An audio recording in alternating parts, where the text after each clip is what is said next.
በአከር ጋር ተያይዞ ማይካድራ የሚባል አካባቢ ውጊያ ነበር። ወደዚህ ወደ ሱዳን አዋሳኝ የሚቀርብ ቦታ ነው።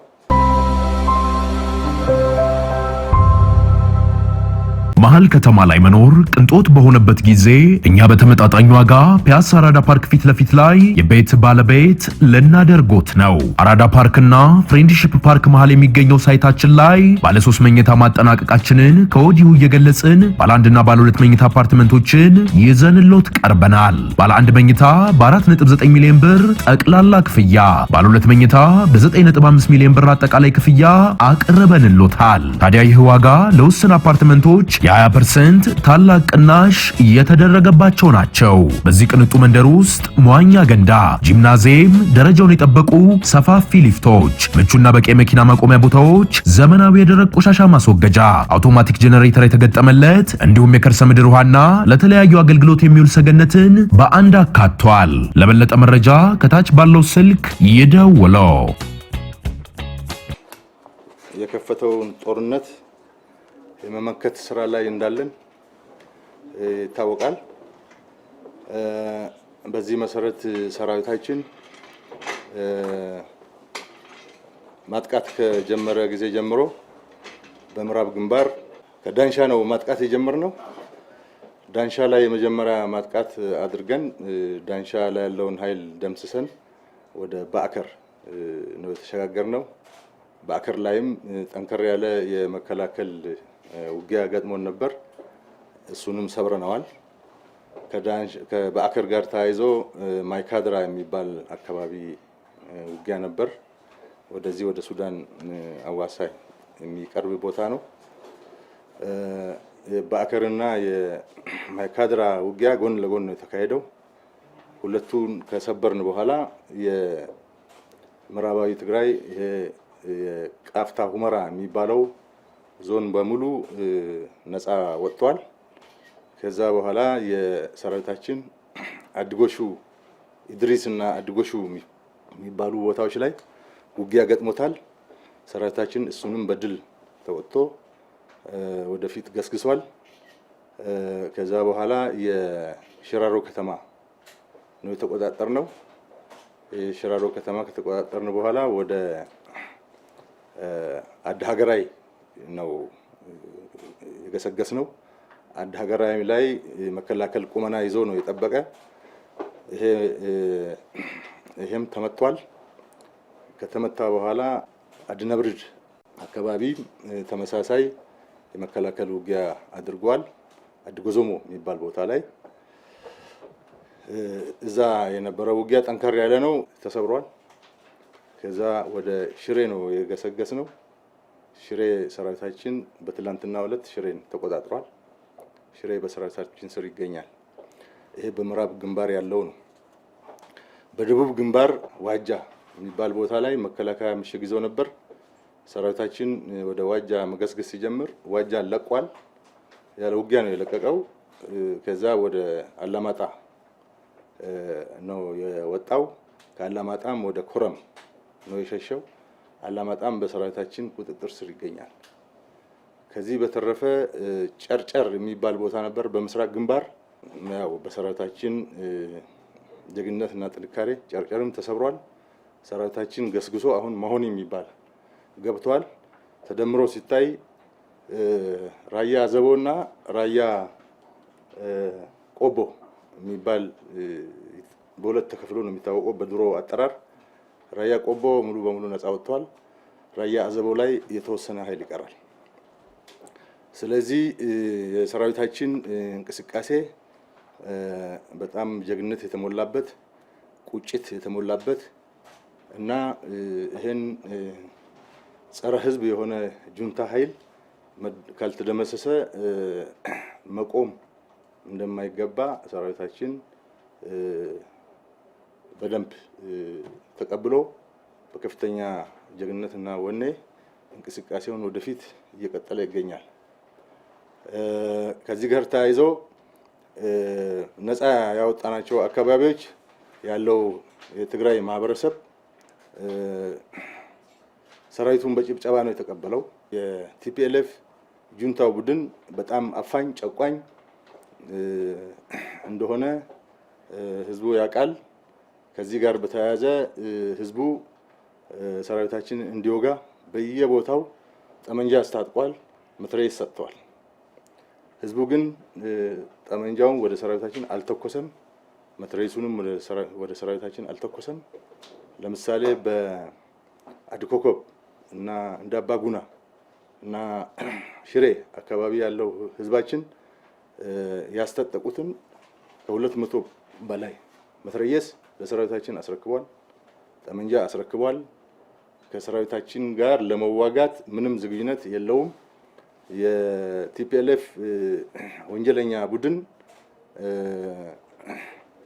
ህዝቡን በነቂስ ሰራዊታችን እንዲወጋ ካለፈ በኋላ በጀርባው እንዲወጋ ነበረ ሰርቶ ተዘጋጅቶ የነበረው።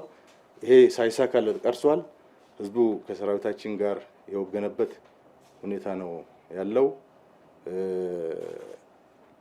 እስከ ዛሬ ከሰራዊታችን ጀርባ ከሰራዊታችን ጎን የተኮሰ የትግራይ ማህበረሰብ የለም።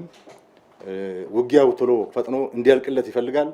ቶሎ ብሎ ወደ ሰላማዊ ኑሮው ለመመለስ ከፍተኛ ጉጉት አለው። ይሄ አንዱ በጦርነቱ ውስጥ የታየ ክስተት ነው። ሌላው ህዝቡ መረጃ ይሰጣል ለሰራዊታችን። ጠላት ከባድ መሳሪያ የት ነው ያስቀመጠው፣ ከየት ነው የሚተኩሰው፣ ወዴት ነው የሸሸው፣ ወዴት ነው ከፍተኛ ኃይል ያለው፣ ወዴት ነው የማስመሰል ኃይል ያለው የሚለውን ህዝቡ ለሰራዊታችን መረጃ በመስጠት ሰራዊታችንን በከፍተኛ ደረጃ እየደገፈ ወደ መሀል ትግራይ እንዲገባ ድጋፍ እየሰጠ ይገኛል። ጠላት እያደረገ ያለው አሁን ከፍተኛ ሽንፈት ስለደረሰበት ወደ ጥፋት ተልኮ ነው የገባው። አንዱ ቤተክርስቲያኖች ላይ በመጠለል ከቤተክርስቲያን ወደ ሰራዊታችን ቶክስ የመተኮስ ስራ እየሰራ ነው። ኮማንድ ፖስቶቹን ቤተክርስቲያን ላይ እያደረገ ነው። መንገድ በግሬደር እና በዶዘር መንገድ እየቆረጠ በጣም በከፍተኛ ሀብት የተሰራውን የአስፋልት መንገድ እየቆረጠ ድልድይ እያፈረሰ የሰራዊታችንን እንቅስቃሴ ለመግታት ሙከራ እያደረገ ነው። ለምሳሌ በጨርጨር ግንባር 3 ድልድይ ቆርጧል። በምዕራብ ግንባር ደግሞ ትላንትና ዶዘር እና ግሬደር በሎቤድ ጭኖ ሰራዊታችን ወደ አክሱምና ሽሬ አክሱምና አድዋ እንዳይገሰግስ መንገድ የመቁረጥ እንቅስቃሴ ነው እያደረገ ያለው። ያው ሰራዊታችን መሻገሪያ አጥቶ መሻገሪያ እስኪያበጅ ድረስ ጊዜ እንዲወስድ የሚያደርግ ስራ ነው እየሰራ ያለው። ኢንፍራስትራክቸር የማፈራረስ ስራ ነው እየሰራ ያለው። ይህንንም ሰራዊታችን በጽናት እያለፈ ነው የሚገኘው እና ወደ አክሱምና አድዋ እንቀጥላለን። በዛላምበሳም ወደ ዳጋ አሙስ እና ወደ ውቅሮ እንቀጥላለን። በምስራቅም ወደ መቀሌ እንቀጥላለን። በራያ ያለውንም እንጨርሳለን። ከዛ በኋላ ጠላት ወደ ቀለበት እንዲገባ የሚያደርግ ስራ አቅደን እየሰራን ነው። እስካሁን በከፍተኛ ደረጃ የወገን የበላይነት ተረጋግጦ ነው ያለው። የጠላት ሽንፈት እየተረጋገጠ ነው ያለው። አስቦት የነበረው ሁሉ ፈርሶበታል። ወደ 11 ብርጌዶች ልዩ ኃይል አደራጅቶ ነበረ። ወደ 14 ብርጌድ ዞባ የሚባል ሰራዊት በየዞባ ማለት በእነሱ አጠራር ዞን ነው አደራጅቶ ነበረ። እያንዳንዱ ብርጌድ ከ2500 በላይ የሰው ኃይል ያለው ነው። ይሄን ኃይል ለ2 ዓመት ሲገነባ ነው የነበረው። የጦር መሳሪያ በኮንትሮባንድም በምንም እያስገባ ሲያስታጥቅ ነው የነበረው። ቀደም ሲልም የኢትዮጵያ ሕዝብ ጸረ ቲፒኤልኤፍ እንቅስቃሴ ተበራክቶ በነበረበት ጊዜ እንደዚህ አይነት ሁኔታ እንደሚያጋጥም አስቦ በከፍተኛ ደረጃ ሲታጠቅ የነበረ ኃይል ነው። በኋላም የሰሜን እዝን ከወረረ በኋላ የሰሜን እዝ የታጠቃቸውን ትጥቆች በመውሰድ ካደራጀው 11 ብርጌድ ልዩ ኃይልና 14 ብርጌድ የዞባ ሰራዊት ከዛ ውጪ ደግሞ ሚሊሻ ጨምሮ ከፍተኛ ኃይል ነው የገነባው። ይሄን ኃይል በጣም የመተማመን እና ይሄን ኃይል ይዘን ማንሰራው ጉድ የለም የሚል እልህና ሞራል ነው የነበረው። ዓላማ ለሌለው ተግባር ማለት ነው። ዓላማው ኢትዮጵያን ወደ ጦርነት ማስገባት፣ ወደ ጦርነት አስገብቶ ደግሞ ከቻለ ማሸነፍ፣ አሸንፎ መመለስ፣ ካልቻለ ደግሞ ኢትዮጵያን መበታተን የነበረ እቅድ ነው የነበረው። ይሄ በከፍተኛ ደረጃ ከሽፎበታል። አሁን የነፍስ አውጪኝ እንቅስቃሴ ላይ ነው ያለው።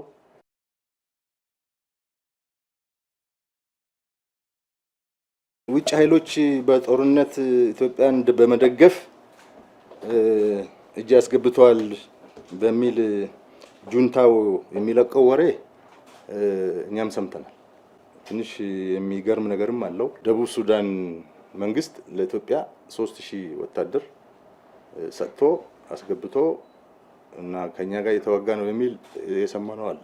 ይሄ በእውነቱ ከእውነት የራቀ ነው። እኛ ኃይል ካነሰን ከደቡብ ሱዳን ለምን እናመጣለን? ደቡብ ሱዳን እኮ እኛ ነን እየጠበቅን ያለን። ደቡብ ሱዳን ላይ በደቡብ ሱዳን ሁለት የፒስ ኪፒንግ ሚሽኖች አሉ። የዩኒስፋ የሚባል አብዬ ግንባር አብዬ አካባቢ ያለ የኢትዮጵያ የሰላም ማስከበሪ ኃይል አለ እና በደቡብ ሱዳን ራሱ በጁባ እና አካባቢው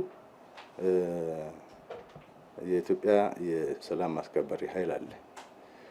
በአጠቃላይ ኢትዮጵያ አሁን ባለው ሁኔታ በሰላም ማስከበር ተልዕኮ ላይ ከ10,000 በላይ የሰው ኃይል አላት እና አሁን በሶማሊያ የአሚሶም ኃይል እዛ ነው ያለው።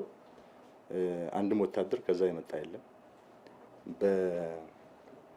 በዩናሚስ ያለ ኃይልም እዛው ነው ያለው፣ ያመጣ ነው የለም። በአብዬ ያለም አለ እዛ፣ በዳርፉርም ያለ አለ እዛ። እሱ ብቻም ሳይሆን በየማሰልጠኛው ስልጠና ላይ ያለ ሰፊ ኃይል አለ። አሁን የፒስ ኪፒንግ ኃይል ሳናመጣ በማሰልጠኛ ያለውን ኃይል ሳናወጣ ባለን ኃይል ብቻ የቲፒኤልኤፍ ጁንታ ከኢትዮጵያ አቅም በላይ አይደለም። በጥራትም አንገናኝም። በተዋጊ ኃይሎቻችን ጥራትም አንገናኝም፣ በትጥቅም አንገናኝም። እኛ ወደ ሌላ ሀገር ጎረቤት ልመና የሚወስደን ምንም ነገር የለም። እኛ ሰራዊት በጣም ጠንካራ ሰራዊት ነው። በቁጥሩም ግዙፍ ነው። ይቅርና ለወያኔ ጁንታ ለሌላው የሚበቃ ነው። ስለዚህ ይሄ የለመዱት የሳይኮሎጂካል ወርፌር እንትን ነው። ሁልጊዜ እንደዚህ ነው የሚያደርጉት እነሱ። ኤርትራም ተሳትፏል ብለዋል። ኤርትራ እኛን ለማገዝ ብሎ የሚያሳትፈው ምንም ኃይል የለም። እኛ እኮ በውጊያው ላይ እዞችን ነው ያሳተፍነው። አንድ እዝ ማለት በጣም ትልቅ ኃይል ነው እና እዞቻችን በምዕራብም በምስራቅም ከሁለት በላይ በየግንባሩ ሆኖ ነው ያሉት እና የኤርትራ ተሳትፎ የሚጠይቅ ነገር የለም። ስለዚህ ይሄ የነሱ ፕሮፓጋንዳ ነው። የኢትዮጵያ ሕዝብ በሙሉ ለምሳሌ ትላንትና እንዳያችሁት ሆ ብሎ ከጫፍ እስከ ጫፍ ተነስቶ ይሄ ኃይል መጥፋት ያለበት የኢትዮጵያ ነቀርሳ ነው ብሎ ወስኗል። የትግራይም ሕዝብ ቶሎ አጥፉልን ነው እያለ ያለው። ስለዚህ ህዝባዊ ጦርነት አይደለም፣ ሲቪል ጦርነት አይደለም። ይሄ የሆነ ማፊያ ግሩፕ ራሱን በታጠቀ ኃይል ከልሎ ሸፍኖ የትግራይ ህዝብ አፍኖ ያጣውን ስልጣን ለማስመለስ የሚደረግ ጦርነት ነው። ስለዚህ እሱን የከለለውን ኃይል ገለጥ አድርገህ እሱን በማጋለጥ እሱ ላይ እርምጃ በመውሰድ ሌላው ወደ ሰላማዊ ኑሮ እንዲመለስ የሚያደርግ ስራ የመስራት ነገር ነው የተከናወነ ያለውና ይሄ በአንድ ጦርነት ውስጥ ሁለቱ ተፋላሚ ኃይሎች በሚያደርጉ ግጭት እንደዚህ አይነት ወሬዎች ለጦርነቱ ያግዛሉ ተብሎ ሲታሰብ የሚለቀቁ ናቸው። እነሱ ደግሞ በዚህ ተካኑ ናቸው። እውነት የመናገር ችግር መሀል ከተማ ላይ መኖር ቅንጦት በሆነበት ጊዜ እኛ በተመጣጣኝ ዋጋ ፒያሳ አራዳ ፓርክ ፊት ለፊት ላይ የቤት ባለቤት ልናደርጎት ነው። አራዳ ፓርክና ፍሬንድሺፕ ፓርክ መሀል የሚገኘው ሳይታችን ላይ ባለ 3 መኝታ ማጠናቀቃችንን ከወዲሁ እየገለጽን ባለ 1 እና ባለ 2 መኝታ አፓርትመንቶችን ይዘንሎት ቀርበናል። ባለ 1 መኝታ በ4.9 ሚሊዮን ብር ጠቅላላ ክፍያ፣ ባለ 2 መኝታ በ9.5 ሚሊዮን ብር አጠቃላይ ክፍያ አቅርበንሎት። ታዲያ ይህ ዋጋ ለውስን አፓርትመንቶች የ20% ታላቅ ቅናሽ የተደረገባቸው ናቸው። በዚህ ቅንጡ መንደር ውስጥ መዋኛ ገንዳ፣ ጂምናዚየም፣ ደረጃውን የጠበቁ ሰፋፊ ሊፍቶች፣ ምቹና በቂ የመኪና ማቆሚያ ቦታዎች፣ ዘመናዊ የደረቅ ቆሻሻ ማስወገጃ፣ አውቶማቲክ ጄኔሬተር የተገጠመለት እንዲሁም የከርሰ ምድር ውሃና ለተለያዩ አገልግሎት የሚውል ሰገነትን በአንድ አካቷል። ለበለጠ መረጃ ከታች ባለው ስልክ ይደውለው። የልማት ተቋማት ያፈረሰ ነው የመከላከያ ሰራዊት የሚለው ተገላቢጦሽ ነው። እያፈረሱ ያሉት እነሱ ናቸው። በቤተክርስቲያን በመድፍ እንዲመታ ኢላማ ቤተክርስቲያን ጋር ያስቀምጣሉ። ብዙ ህዝብ የተሰበሰበበት ጋር ኢላማ ያስቀምጣሉ። ኮማንድ ፖስት ይመሰርታሉ። አሁን መቀሌ ላይ ብዙ ኢላማዎች አሉ። መቀሌ ላይ ግን እስከዛሬ የወሰድነው እርምጃ አንድም ሲቪል በማይነካበት ነው። እዛ ህዝቡ ውስጥ ሆነው ጦሩን እያዘዙ እየወጉን እንዳሉ እያወቅን ህዝቡን ላለመምታት ትተናቸዋል። እዛ ሆነው እየሰሩ ነው። አንድ ይሄ ነው። ሁለተኛ ቤተክርስቲያን ላይ ተጠልለው እየወጉን ነው።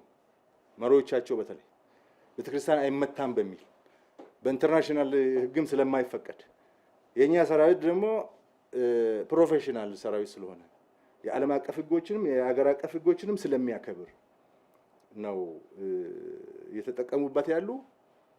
አንድም ቤተክርስቲያን አልመታም። አንድም ከተማ ውስጥ አንድም የነሱ ታርጌት አልመታም።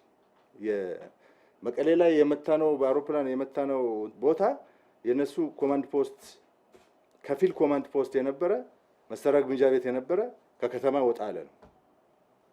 ከከተማ ወጣ ያለ ነው። የህዝቡን ይጎዳል ወይስ አይጎዳም ብለን አናሊሲስ ሰርተን የወሰንነው መቀሌ ላይ ተጣለች የምትባለው ቦምብ እሷ ናት። ሌላ አላደረግንም። ለምንድን ነው? ህዝብ እንዳይጎዳ በሚል ነው።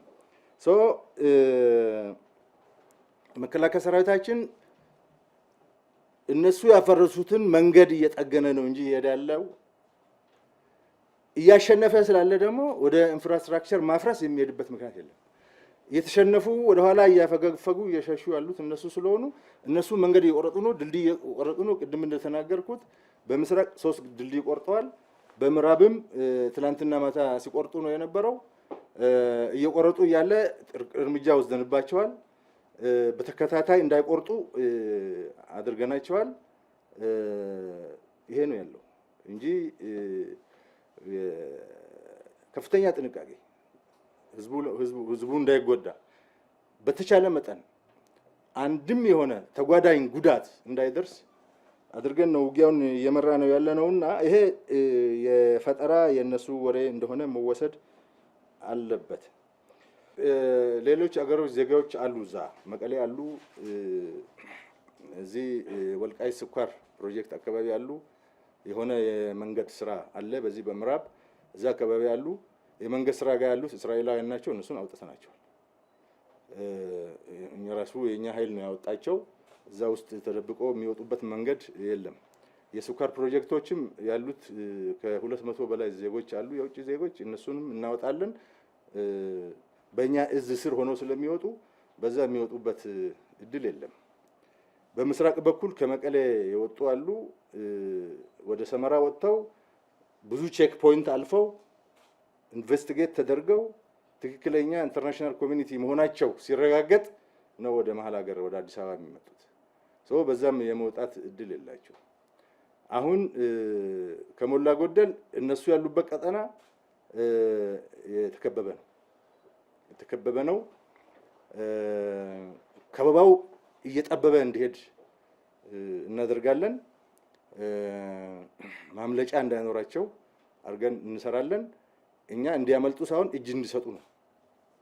ጦርነቱን አቁመው እጅ እንዲሰጡ ነው የምንፈልገው። እጅ አልሰጥም ያለው ደግሞ እርምጃ እንዲወሰድበት ነው እየሰራን ያለ ነውና በዚህ ሰምቻለሁ በተለያየ ሶሻል ሚዲያ በዚህ ያመልጡ ይሆን እንደ የሚለው ማህበረሰቡ ስጋት እንዳለው አቃለው። ማህበረሰቡ እነዚህ ሰዎች በጣም እንደሚጠላ እዚህ ሀገር ነቀርሳ ናቸው ብሎ እንደሚያምን እናውቃለን። ስለዚህ ለነሱ የሆነ ማስተንፈሻ ቀዳዳ የሚወጡበት መንገድ በጣም ጠባብ ነው። ለምሳሌ ከሽሬ በታች ወደ ሱዳን መግቢያ በሙሉ በእኛ ቁጥጥር ስር ነው። በዛ የሚወጡበት ሁኔታ የለም። በምስራቅም እንዳይወጡ ተደርገዋል። በሰሜን ያው ኤርትራዎች ስላሉ ኤርትራ ውስጥ ሊገቡ አይችሉም። መቼ ምናልባት እንደ ምንድነው እንደ ስደተኛ ራሳቸውን ቀይረው ይሄዳሉ እንዳይባል እንደዛ አይነት ጉልበት ያላቸው አይመስለኝም። ሽማግሌዎች ናቸው። ስለዚህ 10 ኪሎ ሜትር መሄድ አይችሉም። የትራንስፖርት መንገዱ ግን የተዘጋ ነው። ብዙ ስጋት የለም ለማለት ነው። ባይዘው ወያኔ የገጠመው ከአብይ አስተዳደር አይደለም። የገጠመው ራሱን መከላከያውን ነው አታክ ያደረገው። ይሄ መከላከያ በትግራይ ህዝብ በጣም ተወዳጅ መከላከያ ነው። ያሰለፏቸው የልዩ ኃይል አባላት ሲናገሩ ሰምታችሁ ከሆነ ከሽፍታ ጋር ነው የምትዋጉ ብሎ ነው ያሰለፏቸው እንጂ ከመከላከያ ጋር ትዋጋላችሁ አላሏቸው። አንዳንድ ባለቀ ሰዓት ከመከላከያ ጋር እንደሚዋጉ የተነገራቸው አለ። በአብዛኛው ግን አቁ በጣም ያሳዝናል። ለሚዋጋለት ዓላማ እንኳን በቂ ኦሪየንቴሽን አልሰጡትም። ወደማያውቀው ወንጀል እንዲገባ ነው ያደረጉት። ወደማያውቀው ወንጀል፣ ወዳልተወያየበት፣ ወዳልተስማማበት፣ ልክ ነው ብሎ ወዳልተቀበለበት ጦርነት ነው እንዲገባ ያደረጉት።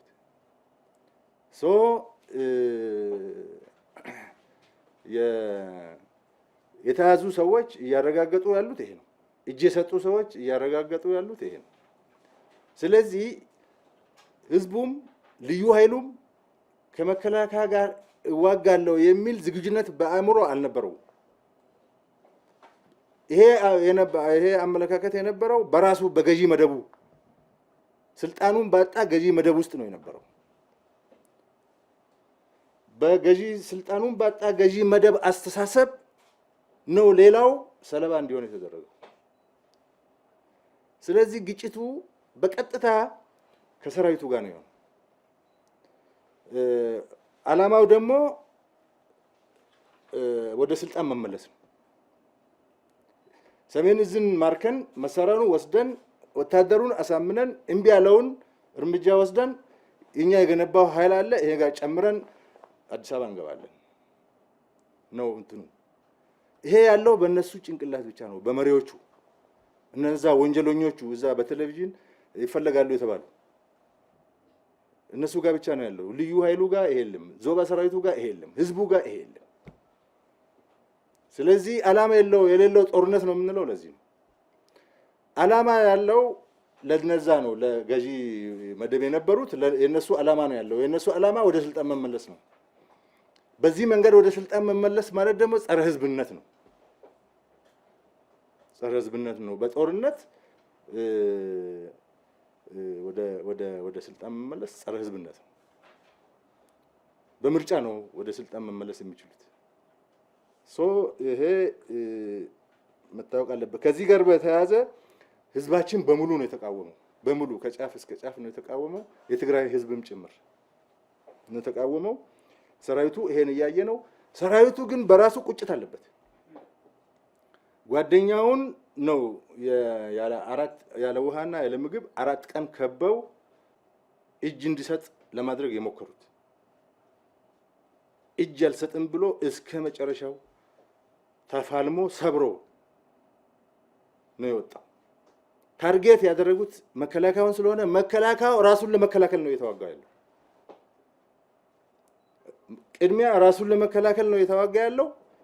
በሁለተኛ ደረጃ ደግሞ አገሩን ሊያፈርሱ ስለሆነ እንዳትፈርስ አገሪቷ ሉዓላዊነቷን እንድትጠበቅ አንድነቷን ተጠብቃ ሰላም አግኝታ እንድትቀጥል ነው እየተዋጋ ያለው። ስለዚህ የህዝቡ ድጋፍ ለሰራዊታችን ራሱ በጣም የተናደደ የተቆጨ እነዚህን ሰዎች በጣም የጠላ እነሱን ለመቅበር ከፍተኛ ተነሳሽነት ያለው ኃይል ሆኖ እያለ የህዝቡ ድጋፍና ተነሳሽነት ሲጨመርበት ደግሞ ሞራሉን በከፍተኛ ደረጃ ያሳድገዋል። ሞራል ያለው ሰራዊት ደግሞ አሸናፊ ነው። ስለዚህ በዛ ነው የምናየው የህዝቡን ድጋፍ ለማለት ነው። ማይካድራ ጦርነቱን ከተሸነፉ በኋላ በመጨረሻ ሰዓት ወደ ሱዳን የሚሸሹ እነሱ ኮማንዶ ናቸው ብሎ ያደራጁ የማነ የሚባል ሰው የሚመራት ዩኒት ከመቀሌ ትዕዛዝ ተሰጥቶት ማይካድራ ላይ ያለውን የሌላ ብሔር ሰው ጨፍጭፎ እንዲወጡ ነው የተደረገው። ይሄ ወደፊት በገለልተኛ አካል ይጠራል። የጦር ወንጀል ነው። ለሱዳኖችም ነገርናቸዋል። እንደዚህ አይነት ስራ ሰርተው የወጡ አካሎች አሉ ብለን ሱዳንም እየተከታተለ ነው። ለፍርድ መቅረባቸው አይቀርም። ጦርነቱ ውስጥ የጦርነቱን አካሄድ ለመቀየር ወይም ዳይቨርት ለማድረግ ሆን ተብሎ የተከናወነ ነው እና ይሄ ግን ምንድነው የፈጠረው? በኢትዮጵያ ሕዝብ ቁጭት፣ ንዴት፣ የባሰ ጠላትነት በእነሱ ላይ የጠላትነት ስሜት እንዲይዝ ነው እንጂ የተደረገው ምንም ያተረፈላቸው ነገር የለም። ግን እንደዚህ አይነት ነገር ለመስራት ልምድ አላቸው። የጉልሶ ጭፍጨፋ የነሱ ነው። የመተከል ጭፍጨፋ የነሱ ነው። ይሄም ጭፍጨፋ የነሱ ባለቤቱ ለተከናወኑ ጭፍጨፋዎች በሙሉ ባለቤቱ እነሱ ናቸው። በዚህ ሁሉ ይጠይቃሉ። ባይዘው የማነ የሚባለው የኢትዮጵያ መከላከያ ሰራዊት አባል የነበረ የኮማንዶ አባል የነበረ ጠፍቶ የሄደ እና እዛ ገብቶ ከነሱ ጋር ለመስራት የወሰነ እና ምን እንደሚሰራም ግዳጅ ዩኒት የተሰጠው ሰው ነው። ወደ መተከል ዞረው እየገቡ ነው የሚለው አቅም አላቸው ወይ ነው። እዛ እኮ እየሸሹ ነው፣ እየበተበተኑ እየሸሹ እያፈገፈጉ ነው የሚውሉት በየቀኑ እና መተከል ዞሮ ቢገቡ ምን ሊመጣ ነው? እና መተከል የሆነ ቅጥረኛ ሊልኩ ይችላሉ። ቅጥረኛ የኦነግ ሸኔ አይነት የዛ የጉሙዝ ተራራ ወጣቶች ንቅናቄ አይነት ሊልኩ ይችላሉ። እነሱን ሊልኩ ይችላሉ። እነሱን በሚልኩ ጊዜ እነሱን ለመመከት የሚችል ኃይል እዛ አለ። ባይዘበኛ አገር ውስጥ ያለ አቅማችን ራሱ ሙሉ ለሙሉ አልተጠቀምንም። ለምሳሌ ምዕራብ ግንባር ሱዳን፣ ዳሴ ግድብ፣ መተከል የሚጠብቅ ኃይል አለ። ምስራቅ ላይ እንደዚሁ ልዩ የሆኑ የልማት ተቋማት የሚጠብቅ ኃይል አለ። ደቡብም አለ። ከቅድሙ ጋር ሳያይዘው ይቅር ከሱዳን ደቡብ ሱዳን 3000 ኃይል ልናመጣ